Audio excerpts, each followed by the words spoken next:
ಮಂಗಳೂರು ನಗರದ ಪ್ರಮುಖ ಸಾರ್ವಜನಿಕ ರಸ್ತೆಯೊಂದು ಸಂಪೂರ್ಣ ಬಂದ್ ಆಗಿ 3 ವರ್ಷಗಳೇ ಕಳೆದಿದೆ. ಆಮೆ ಗತಿಯಲ್ಲಿ ಸಾಗ್ತಾ ಇರುವ ಕಾಮಗಾರಿಗೆ ಸಿಗ್ತಾ ಇಲ್ಲ ವೇಗ. ಮಂಗಳೂರು ಮಹಾನಗರ ಪಾಲಿಕೆಯ ಬೇಜವಾಬ್ದಾರಿಯ ವಿರುದ್ಧ ಹೆಚ್ಚಾಗ್ತಾ ಇದೆ ಸಾರ್ವಜನಿಕರ ಆಕ್ರೋಶ. ಹಾಗಿದ್ರೆ ರಸ್ತೆ ಯಾವುದು? ಅದು 3 ವರ್ಷದಿಂದ ಬಂದ್ ಆಗೋದಕ್ಕೆ ಕಾರಣ ಏನು? ಈ ಸ್ಟೋರಿ ನೋಡಿ. ಮಂಗಳೂರಿನ ಪ್ರಮುಖ ರಸ್ತೆಯೊಂದು 3 ವರ್ಷದಿಂದ ಬಂದ್. ರಸ್ತೆ ಇಲ್ಲದೆ ಬಸ್ಗಳು ಸ್ತಬ್ಧ, ಸರಕು ಸಾಗಣೆಗೂ ಸಂಕಷ್ಟ. ದಕ್ಷಿಣ ಕನ್ನಡ ಜಿಲ್ಲಾಡಳಿತ ಮಾನಪ್ಪ ವಿರುದ್ಧ ನಾಗರಿಕರಿಂದ ಆಕ್ರೋಶ.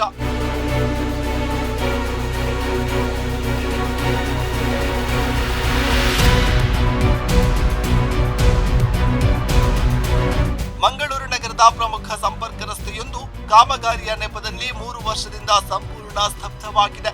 ರಸ್ತೆ ಬಂದ್ ಆಗಿದ್ರಿಂದ ಸಿಟಿ ಬಸ್ಗಳ ಸಂಚಾರಕ್ಕೂ ವಿರಾಮ ದೊರಕಿದ್ದು ಸಾರ್ವಜನಿಕರು ಪರದಾಡುವಂತಾಗಿದೆ.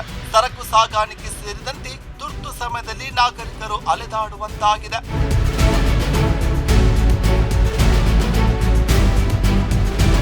ಮಂಗಳೂರು ನಗರದ ಜೆಪ್ಪು ಮಹಾಕಾಳಿಪಡ್ಪು ರೈಲ್ವೆ ಅಂಡರ್ ಪಾಸ್ ನಿರ್ಮಾಣ ಕಾರ್ಯ ಕಳೆದ 3 ವರ್ಷಗಳಿಂದ ನಿಧಾನಗತಿಯಲ್ಲಿ ಸಾಗ್ತಾ ಇದ್ದ ಪರಿಣಾಮ ಉಳ್ಳಾಲ, ತುಕ್ಕುಟ್ಟು, ಬಜಾಲ್, ಜಪ್ಪಿನಮೊಗರು ಸೇರಿದಂತೆ ಆಸುಪಾಸಿನ ಸಾವಿರಾರು ಜನತೆ ತೀರಾ ಸಂಕಷ್ಟಕ್ಕೊಳಗಾಗಿ ದಿನನಿತ್ಯ ಸಮಸ್ಯೆಯನ್ನ ಅನುಭವಿಸುತ್ತಿದ್ದಾರೆ.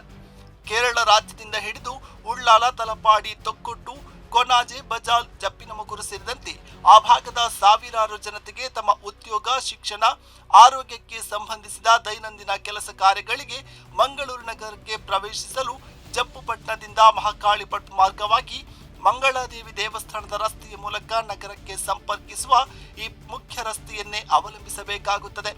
ಮಾತ್ರವಲ್ಲದೆ ಇದೇ ರಸ್ತೆಯಲ್ಲಿ ಸುಮಾರು 7 ಸಿಟಿ ಬಸ್ಗಳು ಸಂಚರಿಸ್ತಾ ಇದ್ದು ಮತ್ತು ಸರಕುಗಳನ್ನು ಸಾಗಿಸುವ ಭಾರಿ ಗಾತ್ರದ ಘನ ವಾಹನಗಳು ಕೂಡ ಇದೇ ರಸ್ತೆಯನ್ನ ಅವಲಂಬಿಸಿದೆ. ಆದರೆ ಕಳೆದ 3 ವರ್ಷಗಳಿಂದ ಆಮೆ ವೇಗದಲ್ಲಿ ಸಾಗುತ್ತಿರುವ ಈ ರೈಲ್ವೆ ಅಂಡರ್ ಪಾಸ್ ನಿರ್ಮಾಣ ಕಾಮಗಾರಿಯಿಂದಾಗಿ ರಸ್ತೆ ಸಂಪೂರ್ಣವಾಗಿ ಮುಚ್ಚಲ್ಪಟ್ಟಿದೆ. ಇಂತಹ ಪ್ರಮುಖ ರಸ್ತೆಯು ಮುಚ್ಚಲ್ಪಟ್ಟಾಗ ಅದಕ್ಕೆ ಪರ್ಯಾಯ ರಸ್ತೆಯ ವ್ಯವಸ್ಥೆ ಕಲ್ಪಿಸಬೇಕಾಗಿರುವುದು ಮಂಗಳೂರು ಮಹಾನಗರ ಪಾಲಿಕೆಯ ಪ್ರಧಾನ ಜವಾಬ್ದಾರಿಯಾಗಿದ್ದು ಈ ಬಗ್ಗೆ ಇಲ್ಲಿಯ ತನಕ ಯಾವುದೇ ಪರ್ಯಾಯ ವ್ಯವಸ್ಥೆಯನ್ನ ಕಲ್ಪಿಸಿರುವುದಿಲ್ಲ. ಆದರೂ ಅಲ್ಲೇ ಪಕ್ಕದಲ್ಲಿರುವ ಅತ್ಯಂತ ಕಿರಿದಾದ ಮತ್ತು ಸಂಚಾರಕ್ಕೆ ಅಯೋಗ್ಯವಾಗಿರುವ ರಸ್ತೆಯನ್ನು ದ್ವಿಚಕ್ರ ವಾಹನ ಸವಾರರು ಬಳಸ್ತಾ ಇದ್ರು ಅದನ್ನು ಈವರೆಗೂ ಕನಿಷ್ಠ ರಿಪೇರಿಗೊಳಿಸಲು ಪಾಲಿಕೆ ಆಡಳಿತ ಮುಂದಾಗಿಲ್ಲ. ಅಲ್ಲದೆ ಸಂಚರಿಸಬೇಕಾದ ರಸ್ತೆಯಲ್ಲಿ ರೈಲ್ವೆ ಗೇಟ್ ಪದೇ ಪದೇ ಬೀಳುತ್ತಿದ್ದು ಜನರು ಪರದಾಡುವಂತಾಗಿದೆ. ಜಪ್ಪು ಮಹಾಕಾಳಿಪಡ್ಪು ರೈಲ್ವೆ ಅಂಡರ್ ಪಾಸ್ ಏನು ಅದರ ಕೆಲಸ ಇವತ್ತು ಕಾಮಗಾರಿ ಅದನ್ನು ತ್ವರಿತಗತಿಯಲ್ಲಿ ಸಂಪೂರ್ಣಗೊಳಿಸಬೇಕೆಂಬ ಒಂದು ಬೇಡಿಕೆ ಎಲ್ಲ ಕಡೆಗಳಿಂದ ಇವತ್ತು ಕೇಳಿ ಬರ್ತಾ ಇದೆ. ನೋಡಿ, ಇದು ಆ ರಸ್ತೆ ಇದೆಯಲ್ಲ, ಜಪ್ಪು ಪಟ್ಟಣದಿಂದ ಮಹಾಕಾಳಿಪಡ್ಪಾಗಿ ಮಂಗಳದೇವಿಯಾಗಿ ಮಂಗಳೂರು ನಗರ ಪ್ರವೇಶ ಮಾಡಲಿಕ್ಕೆ ಬಹಳ ಅತ್ಯುತ್ತಮವಾದ ರಸ್ತೆ. ಇವತ್ತು ಉಳ್ಳಾಳ ಭಾಗ, ತೊಕ್ಕೊಟ್ಟು, ಕೋಣಾಜೆ, ದೇರ್ಲಕಟ್ಟೆ ಅಥವಾ ಪಕ್ಕದ ರಾಜ್ಯ ಕೇರಳದಿಂದಲೂ ಬರ್ತಕ್ಕಂಥ ಜನರಿಗೆ ಮಂಗಳೂರು ನಗರ ಪ್ರವೇಶ ಮಾಡಲು ಬಹಳ ಅತ್ಯುತ್ತಮವಾದಂಥ ರಸ್ತೆ ಅದು. ಯಾವುದೇ ಟ್ರಾಫಿಕ್ ಮತ್ತೊಂದು ಇಲ್ಲದೆ ಅದು ಅಂಥ ರಸ್ತೆಯನ್ನು ಇವತ್ತು ರೈಲ್ವೆ ಕಾಮಗಾರಿ ಅದರ ಅಂಡರ್ ಪಾಸ್ ಮಾಡ್ತಕ್ಕಂಥ ಕೆಲಸ ಅದರಲ್ಲಿ 3 ವರ್ಷದಿಂದ ರಸ್ತೆ ಬಂದಾಗಿದೆ. ನೋಡಿ, ಎಂಥ ಒಂದು ವಿಪರ್ಯಾಸ ಅಂದರೆ, ಎಂಥ ಒಂದು ನೂರಾರು ಸಾವಿರಾರು ಕೋಟಿ ರೂಪಾಯಿಯ ಯೋಜನೆಯ ಕೆಲಸಗಳು ಮಾಡುವಾಗ ಅದಕ್ಕೆ ಅಲ್ಟರ್ನೇಟಿವ್ ಪರ್ಯಾಯ ವ್ಯವಸ್ಥೆ ಏನು ಅಂತ ಮಂಗಳೂರು ಮಹಾನಗರ ಪಾಲಿಕೆ ಮಾಡಬೇಕಿತ್ತು. ಸಾವಿರಾರು ಜನ ಉಪಯೋಗ ಮಾಡ್ತಕ್ಕಂಥ ರಸ್ತೆ ಮತ್ತು 7 ಸಿಟಿ ಬಸ್ಗಳಿದೆ. ಬಜಾಲ್, ಜಪ್ಪಿನಮೊಗರಿನಿಂದ ಬರ್ತಕ್ಕಂಥ 3 ಬಸ್ ಇದೆ. ಆ ಕಡೆ ಕುಂಪಲ, ತೊಕ್ಕೋಟು, ದೇರ್ಲಕಟ್ಟೆಯಿಂದ ಬರ್ತಕ್ಕಂಥ 4 ಬಸ್ ಇದೆ. ಇವತ್ತು ಕಳೆದ 3 ವರ್ಷದಿಂದ ಸಿಟಿ ಬಸ್ಗಳು ಬಂದಾಗಿದೆ. ಮತ್ತು ಇವತ್ತು ಯಾವುದೇ ಸರಕು ಸಾಗಾಣಿಕೆ ಇದ್ದರೆ ಅದೇ ರಸ್ತೆಯಲ್ಲಿ ಬರ್ತಕ್ಕಂಥದ್ದು. ಅದು ಇವತ್ತು ಏನಾಗ್ತಾ ಇದೆ ಅಂದರೆ ಎಲ್ಲವೂ ಇವತ್ತು ಕೇಳುವವರು ಯಾರು ಇಲ್ಲ ಅಂತಾಗಿದೆ.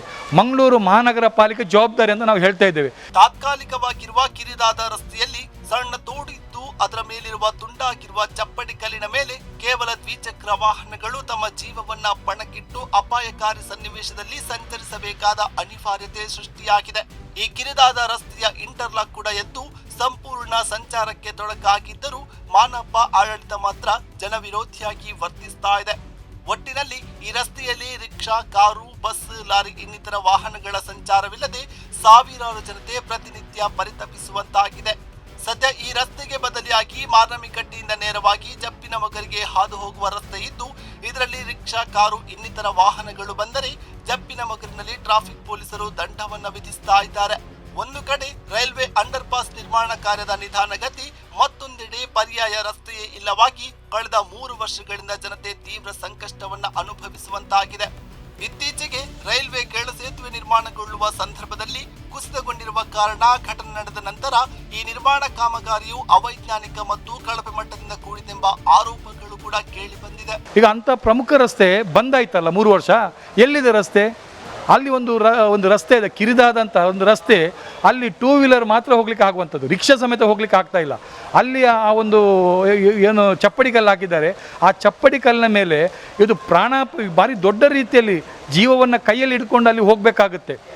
3 ವರ್ಷ ಜನ ಸಫರ್ ಆಗಿದ್ದಾರೆ. ಮತ್ತು ದೊಡ್ಡ ರಿಕ್ಷಾ ಆಗಲಿ ಕಾರಾಗಲಿ ಮಾರನೆಮೆಕಟ್ಟೆಯಿಂದ ಒಳಗಡೆ ಒಂದು ರಸ್ತೆ ಇದೆ, ಅದು ಜಪ್ಪಿನಮಗೂರು ಹೈವೇಗೆ ಬರುತ್ತೆ. ಅಲ್ಲಿ ಜಪ್ಪಿನಮಗೂರು ಹೈವೇಯಲ್ಲಿ ಇನ್ನೇನು ಬಜಾಲ್ ಜಪ್ಪಿನಮಗೂರು ಪ್ರದೇಶದ ಜನ ಅಲ್ಲಿ ಏಕಮುಖವಾಗಿ ಬಂದರೆ ಪೊಲೀಸ್ನವರು ಅಡ್ಡ ನಿಂತು ಕೇಸ್ ಹಾಕ್ತಾರೆ. ಇದಕ್ಕೆ ಕೇಳಬೇಕಾದವರು ಮಂಗಳೂರು ಮಹಾನಗರ ಪಾಲಿಕೆ, ಅದು ಬಿಟ್ಟರೆ ಜಿಲ್ಲಾಡಳಿತ. ನಾವಿವತ್ತು ಇವರಿಬ್ಬರ ಮೇಲೆ ನಾವು ಒತ್ತಡವನ್ನು ಹಾಕ್ತಾ ಇದ್ದೇವೆ.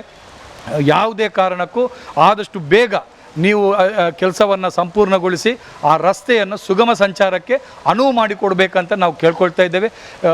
ಈಗಾಗಲೇ ಅದಕ್ಕೆ ಹೋರಾಟಕ್ಕೆ ದಿನಾಂಕವನ್ನು ಕೂಡ ನಾವು ಇನ್ನು 10 ದಿವಸದಲ್ಲಿ ನಾವು ನಿಗದಿಯನ್ನು ಮಾಡ್ತೇವೆ. ಇವತ್ತು ಜಿಲ್ಲಾಧಿಕಾರಿಯನ್ನು ಭೇಟಿಯಾಗಿದ್ದೇವೆ, ನಿನ್ನೆ ಮಂಗಳೂರು ಮಹಾನಗರ ಪಾಲಿಕೆ ಕಮಿಷನರನ್ನು ಭೇಟಿಯಾಗಿದ್ದೇವೆ. ಬೇರೆ ಬೇರೆ ಜನರ ಹತ್ರ ಮಾತಾಡುವಾಗ ಖಂಡಿತ ಇದು ಆಗಲೇಬೇಕಾದಂಥ ಕೆಲಸ ಅಂತ ಇವತ್ತು ಹೇಳ್ತಾ ಇದ್ದಾರೆ. ಮತ್ತು ಅವರು ಕೊಟ್ಟ ಸಮಯ ಕೂಡ ಮುಗಿದಿದೆ. 3 ವರ್ಷ ಅಂತ ಹೇಳ್ತಾರೆ, ಅದರೊಳಗೆ ಮುಗಿಸ್ತೇವೆ ಅಂತ ಹೇಳಿದವರು 3 ವರ್ಷ ಕಳೆದಿದೆ. ಹಾಗಿರುವಾಗ ಇವತ್ತು ಜನತೆಗೆ ಅವರು ಉತ್ತರ ಕೊಡಬೇಕು. ಮಂಗಳೂರು ಮಹಾನಗರ ಪಾಲಿಕೆ ಜನಪ್ರತಿನಿಧಿಗಳು ಉತ್ತರ ಕೊಡಬೇಕು, MLA ಉತ್ತರ ಕೊಡಬೇಕು. ಕಳೆದ ಚುನಾವಣೆಯಲ್ಲಿ MLA ವೇದವ್ಯಾಸ ಕಾಮತರ ಅವರ ಸಾಧನೆಯ ಪಟ್ಟಿಯಲ್ಲಿ ಇದನ್ನು ಸೇರಿಸಿದ್ದಾರೆ. ಯಾಕೆ ಇವತ್ತು ಕಂಪ್ಲೀಟ್ ಆಗಲಿಲ್ಲ? ಇವತ್ತು ಜನ ಕೇಳ್ತಾ ಇದ್ದಾರೆ, ಇದನ್ನು ನೀವು ಯಾಕೆ ಮಾಡಲಿಲ್ಲ ಅನ್ನೋಂಥದ್ದು. ಆದ್ದರಿಂದ ಈ ಎಲ್ಲ ಪ್ರಶ್ನೆಗಳನ್ನು ಮುಂದಿಟ್ಟುಕೊಂಡು ಮುಂಬರುವ ದಿನಗಳಲ್ಲಿ ಒಂದು ಭಾರಿ ದೊಡ್ಡ ರೀತಿಯಾದಂಥ ಹೋರಾಟ, ಎಲ್ಲ ಸಂಘ ಸಂಸ್ಥೆಗಳನ್ನು ಎಲ್ಲ ಸಂಘಟನೆಯವರನ್ನ ಸೇರಿಸಿ ಪಕ್ಷಾತೀತವಾಗಿ ಒಂದು ಹೋರಾಟ ಇನ್ನು ಕೆಲವೇ 10-15 ದಿವಸದಲ್ಲಿ ಮಾಡಲಿಕ್ಕಿದ್ದೇವೆ. ಒಟ್ಟಿನಲ್ಲಿ ಮಂಗಳೂರು ಮಹಾನಗರ ಪಾಲಿಕೆಯು ಈ ಕೂಡಲೇ ಎಚ್ಚೆತ್ತು ರೈಲ್ವೆ ಕೆಳ ಸೇತುವೆ ನಿರ್ಮಾಣ ಕಾರ್ಯ ತ್ವರಿತಗತಿಯಲ್ಲಿ ಪೂರ್ಣಗೊಳಿಸಲು ರೈಲ್ವೆ ಇಲಾಖೆಗೆ ಒತ್ತಡವನ್ನ ಹಾಕಬೇಕು. ಪರ್ಯಾಯ ರಸ್ತೆಯನ್ನ ಕೂಡಲೇ ವ್ಯವಸ್ಥೆಗೊಳಿಸಬೇಕು ಹಾಗೂ ಜಪ್ಪಿನಮಗೂರಿನಲ್ಲಿ ಒಳ ರಸ್ತೆಯಿಂದ ಏಕಮುಖವಾಗಿ ಬರುವ ವಾಹನಗಳಿಗೆ ಟ್ರಾಫಿಕ್ ಪೊಲೀಸರು ವಿಧಿಸುವ ದಂಡವನ್ನ ನಿಲ್ಲಿಸಬೇಕೆಂಬ ಬೇಡಿಕೆಗಳನ್ನ ನಾಗರಿಕರು ಮಂಗಳೂರು ಮಹಾನಗರ ಪಾಲಿಕೆಯ ಮುಂದಿಟ್ಟಿದ್ದಾರೆ. ಜೀವನ್ ಮಂಗಳೂರು, ದೈಜ್ 24/7.